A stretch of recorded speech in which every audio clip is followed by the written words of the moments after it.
Good morning, Ewan. Good to be here. Welcome to the gathering. Definitely not your first, for No, sure. it's not my first rodeo. Not that's your for sure. first. So, Chief Exec of Cyrenians, tell us a bit about that. Tell us about the Cyrenians. So Cyrenians has been around since 1968. We're a homeless prevention service. We believe that you need to take a public health approach to ending homelessness. We can get very good at managing the crisis, but we'll never end homelessness by being good at managing the crisis. So we get really upstream. And I don't mean just interventions with people who are likely to become homeless, there's a lot of that, but actually even further upstream, building strong community, building relationships, building those spaces that people can get the help they need when they need it from people they're in a relationship with. If we can do that, we can end homelessness. We've got 47 projects over 7 local authorities, plus 5 national projects, and they really target those more likely to become homeless groups, but also building strong communities, as well as doing some real stuff with folk in crisis and getting them into a home in a sustainable way. Sorry, I'd love to just come in there because you've been at this for quite some time, and obviously we're seeing a number of local authorities in the last few years have come out with housing emergencies. Scottish Government's come out with its emergency housing plan, various other interventions, I guess, into the system. What more needs to happen in your opinion? Because I'm a big believer in that upstream preventative action. Well, you see, you need to separate the housing crisis, which is causing a lot of the problems, with the causes, right? Because the prevention stuff is not to be lost. The danger with focusing on housing is we forget that we can't build our way out of homelessness. That might sound counterintuitive, but actually just more houses isn't enough. Now, without houses, we can't end it. But we need much more than that. 50% of the people who present as homeless require some other form of support. Now, if we can get them before they get to the point where they require that support to maintain a tenancy, in other words, keep them where they are, or make sure they've got a place that they can maintain before the crisis happens, then that's where we make the big difference. Our problem is we struggle to spend public money in particular, but also grant-based money as well, in a way that's not transactional. In other words, I'm spending this much money so this can happen. And as we know in prevention, that's much more difficult to prove what didn't happen rather than what did happen. So you said Cyrenians have been around for a long time. They are not a new charity, lots of different things going on, working across local authorities. So what for you as an organisation, being a member of SCVO for a long time, a part of that time, tell us about that. Tell us about your experience of that. So the most important thing we remember in all of life, not just in charities, is you do nothing alone. We are human beings, social beings, but as organisations, any organisation that thinks they can work on their own are going to fail, right? So you need a network, and you need a network that knows that's its job to be a network. It knows its purpose, and SCVO absolutely knows that.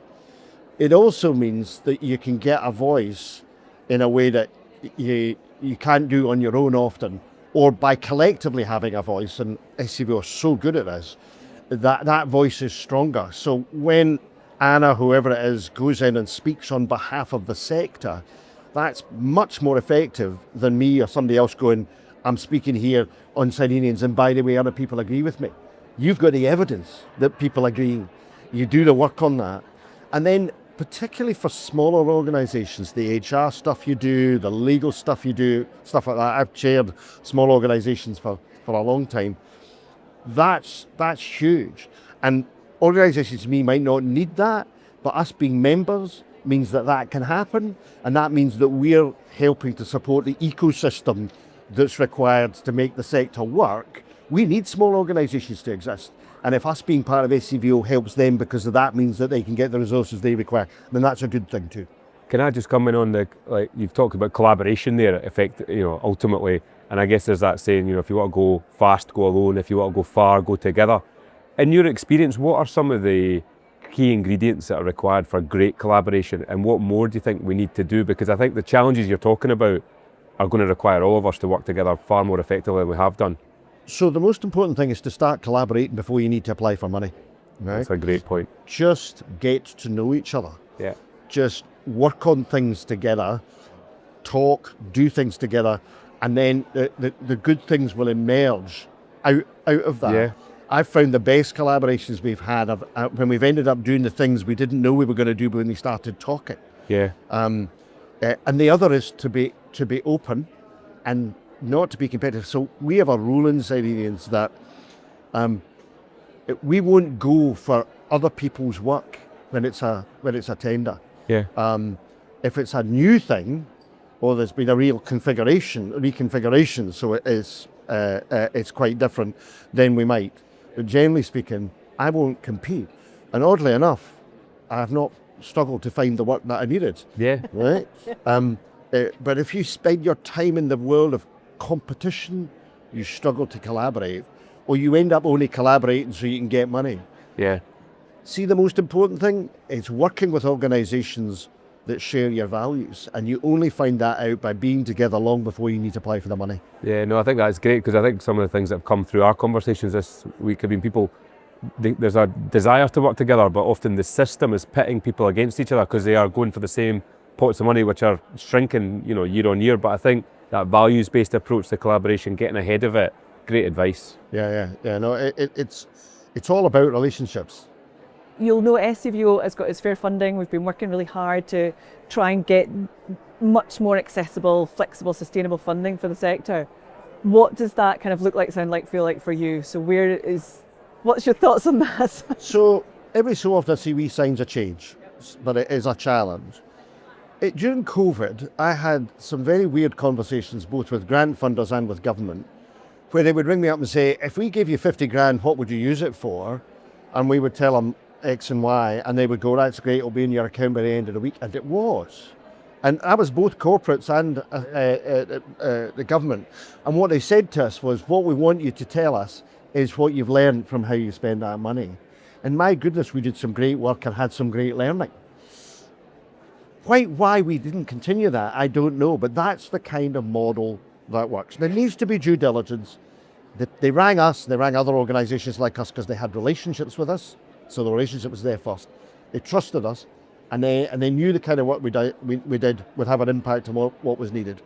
So building relationships and then having conversations about what can you learn from doing this, rather than saying, I want to buy this, that, and the next thing. I think that's huge. The other is trying to make sure you have a conversation with the public sector that isn't them trying to outsource because it's cheaper. We were talking to a funder yesterday, and they were very much talking about take the time to get to know your funder. Yeah. Take the time, build that relationship, and that from your point of view is 100%. And there was also something that came out around from the hustings, was around a willingness from all the parties to go into partnership, meaningful partnership with the voluntary sector. And one of those things, it was Debbie Adams was talking about this idea about equal partnership. Yeah. And for me, that sounds like something about us changing the way that we approach things. So we're not taking the crumbs. We're saying, no, if you want to do this, this is high quality professional work you're getting. You need to be equals with this. One of the more bizarre conversations I ever had with a potential corporate partner was, they said to us, one of the things we could offer is mentoring your staff. I said, no, that's really interesting. I said, what about us mentoring your staff?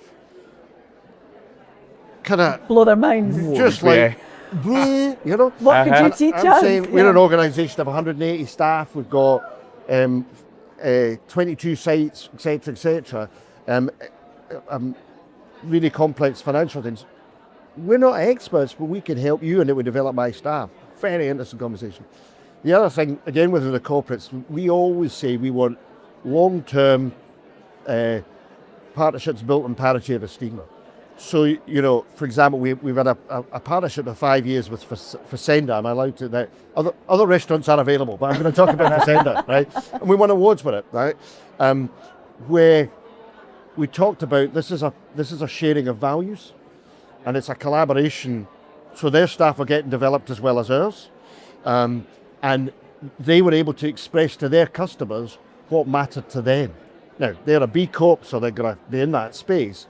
But that meant for 5 years, that partnership felt like two organisations both able to do their jobs better as a result of the partnership, rather than what often happens, which is the poor wee charity chapping on the window with its hat out saying, going to give us a ball B so that you can look good.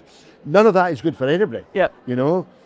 So we need to radically change that willingness and be confident in ourselves that we are equal partners. We divide society into public, third, and private. Bonkers. We're all people trying to do the best for the places we live. Yeah. And we're all equally valuable and equally important. All economists will tell you that you cannot run a good economy with a weak civic society. You have to have a strong civic society for the economy to work.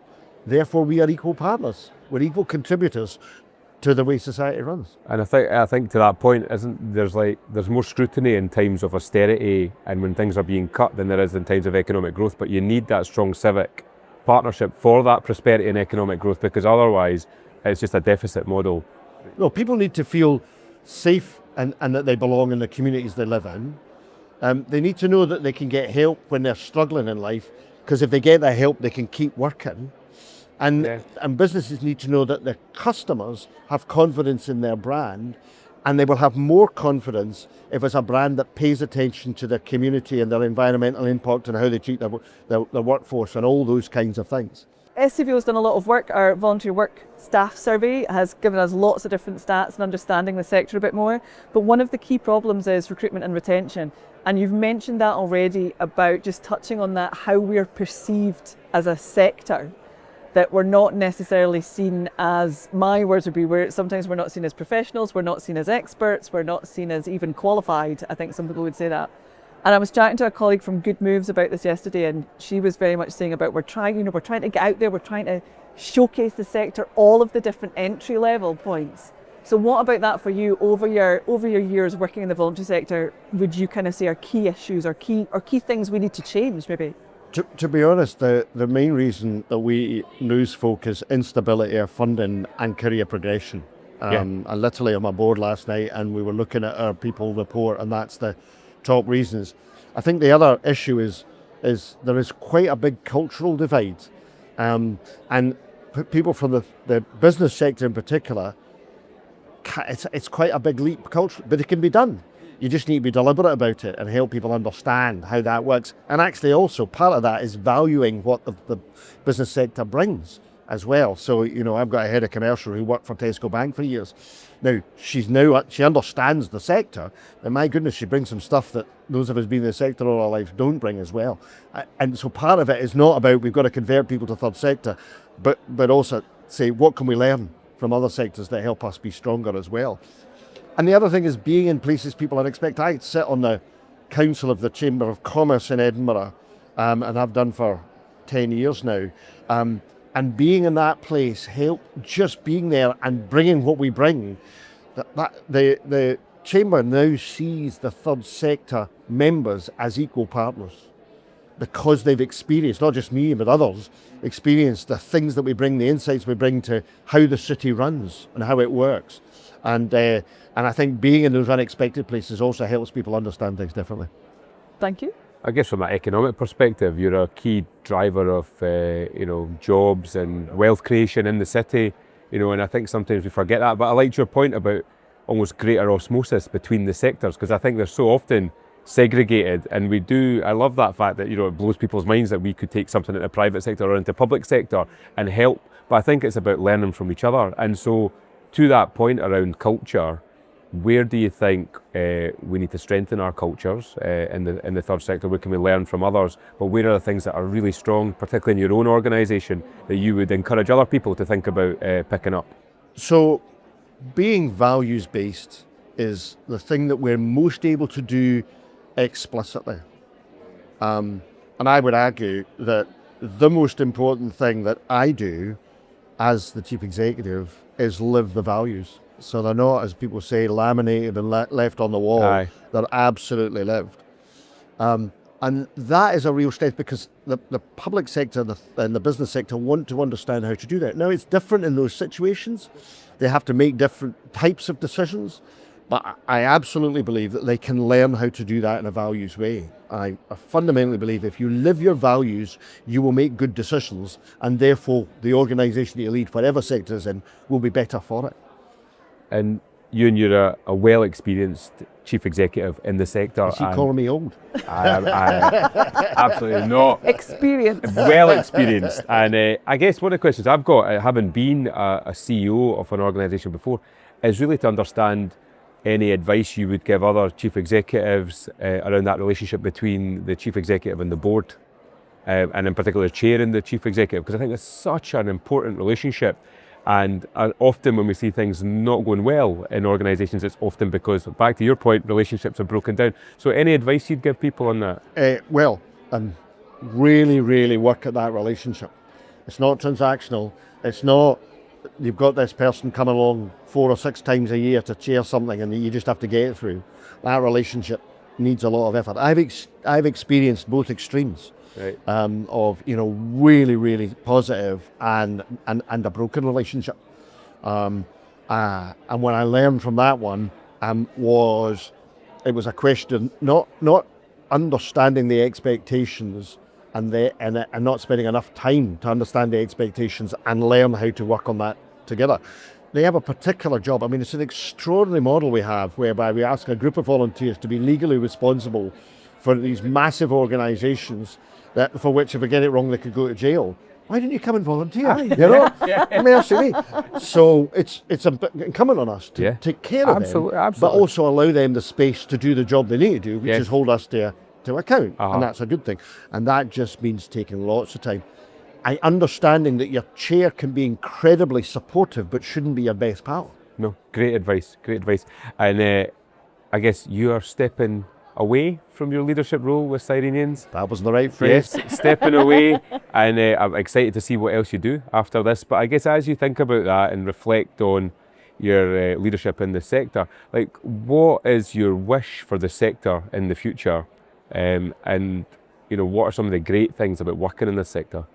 So I mean, I have no idea what I'm going to do next, but I couldn't start working that out until I'd said out loud I was leaving, because otherwise I spent too much time just carrying on. So that was an interesting thing. Interestingly, I got I was somewhat overwhelmed by the lovely things people said to me, and particularly on LinkedIn, until somebody said to me, I read all that stuff on LinkedIn. It was a bit like reading the eulogy at your funeral. Like, oh, thanks you're for that. alive to enjoy it though, that's the best part. That's the way I looked at it. Yeah, totally. But I mean, it's been an extraordinary privilege. I mean, I have been privileged to work in both the public sector and the third sector over the years, and also be engaged in through the Chamber of Commerce in the business sector as well. And there's a lot of similarities, but there are some real differences. And I think the thing that the third sector does is that its primary task is to build strong communities, and that's what we build society on. So instead of understanding it as a nice to have, I would argue that it's a fundamental to be, and I'd like that understanding to grow. That's what I'd like us to understand, us to see. I'd also like us to allow ourselves to be more collaborative than we often are. We're not often good at that. We're not as good as we think we are. As I think I referenced earlier, we're in the privileged position of focusing on human flourishing rather than other things. And what an incredibly powerful thing to be allowed to spend your life doing in all those different ways. And we do that by building relationships, different types of community all the time. And I mean, what an extraordinary gift I've been able to receive over these years, and I'm forever grateful that I was able to have some time doing it. And I guess despite all the challenges, do you think we could be optimistic about the future? Absolutely. You have to be optimistic. We need people around you that are glass half empty rather than glass half full.